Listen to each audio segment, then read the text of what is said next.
The US is being forced to dip into its top-tier arsenal to try and rein in Iran, deploying scarce high-end munitions instead of routine strike weapons. Washington pulled out 5,000-pound bunker buster bombs against Tehran's hardened missile sites. Is the US exhausting its last resort options in desperation? Each day we continue to attack deeper into Iranian territory. As reported by U.S. Central Command yesterday, the U.S. military dropped 5,000-pound penetrator weapons into underground storage facilities, storing coastal defense cruise missiles and other support equipment.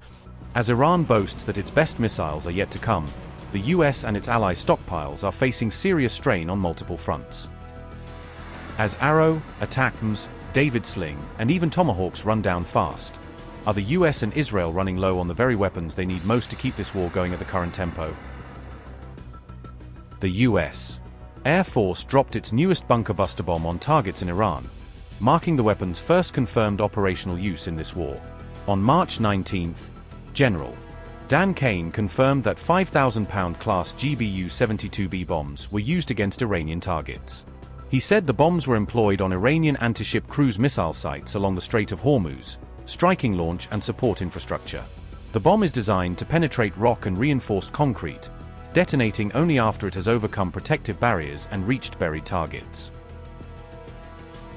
The GBU-72B is a 5,000-pound air-delivered penetrating bomb built to strike hardened targets with high accuracy and destructive force.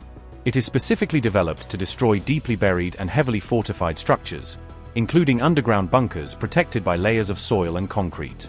The bomb features a reinforced casing to survive impact, along with GPS guidance that ensures precise targeting even in complex strike conditions.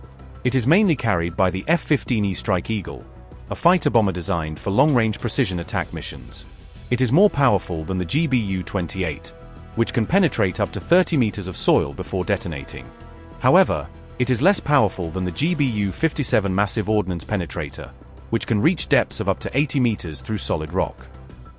General Dan Kane also outlined other munitions and fighter aircraft the US has employed so far in its strike campaign against Iran. As we said and have always said clearly, they came into this fight with a lot of weapons. This is why we continue to be as aggressive and assertive as we can against their ballistic missile capability, both their medium-range ballistic missile capability and their short-range missile capability. So we are continuing to hunt and find them and kill them, and we will continue to do so. So they still retain some capability. And we have layered defenses throughout the region that will allow us to protect those, and we're working with our partners across the Gulf region to help them improve any defensive capabilities that they may need.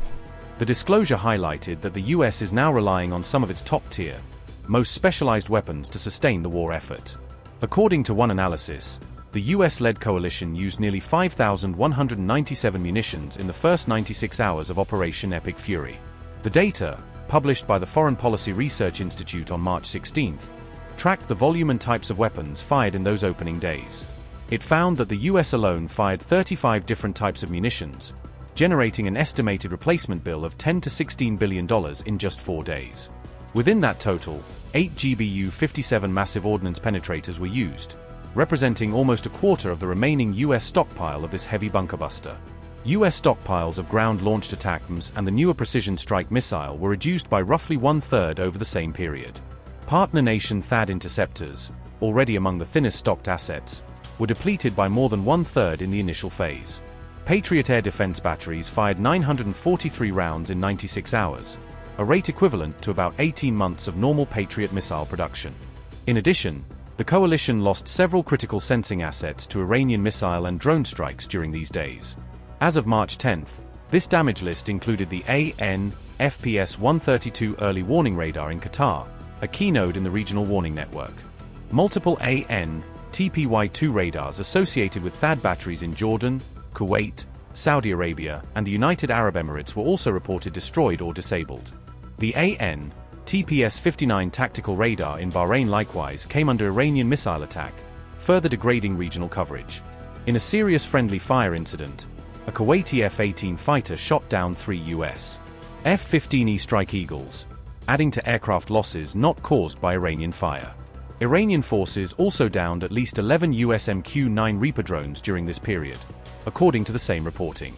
Analysts note that the war is burning fastest through Western munitions that cannot be quickly replaced, particularly high-end air defense interceptors and long-range strike weapons. Of the 35 munitions tracked, 21 are assessed to remain in relatively healthy condition, while 14 are already critically strained or projected to reach dangerous lows if current usage continues.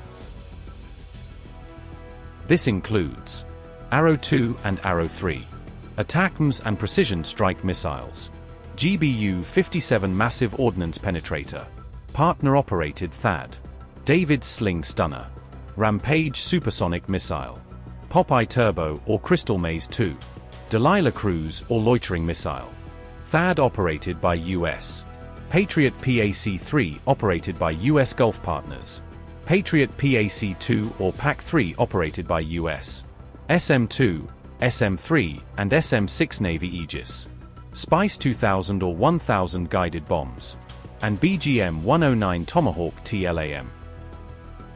Analysts estimate that replacing the 5,197 munitions fired in just 96 hours would also require substantial quantities of critical minerals, putting extra strain on already tight defense supply chains.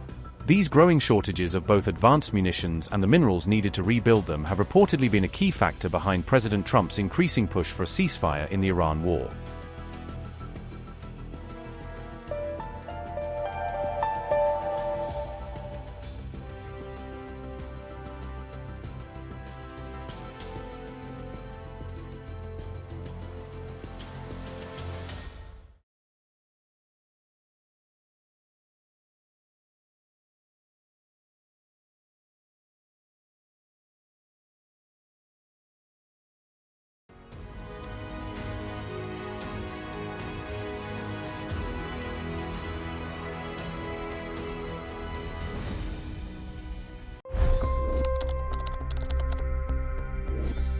$25 crore गरीब गरीबी को परास्त करके बाहर निकले। For the good of our nation, let's work together and let's truly make America great again. The fastest news breaks. Requested PM saying that look, you will have to speak to Putin and to Zelensky. The biggest news makers.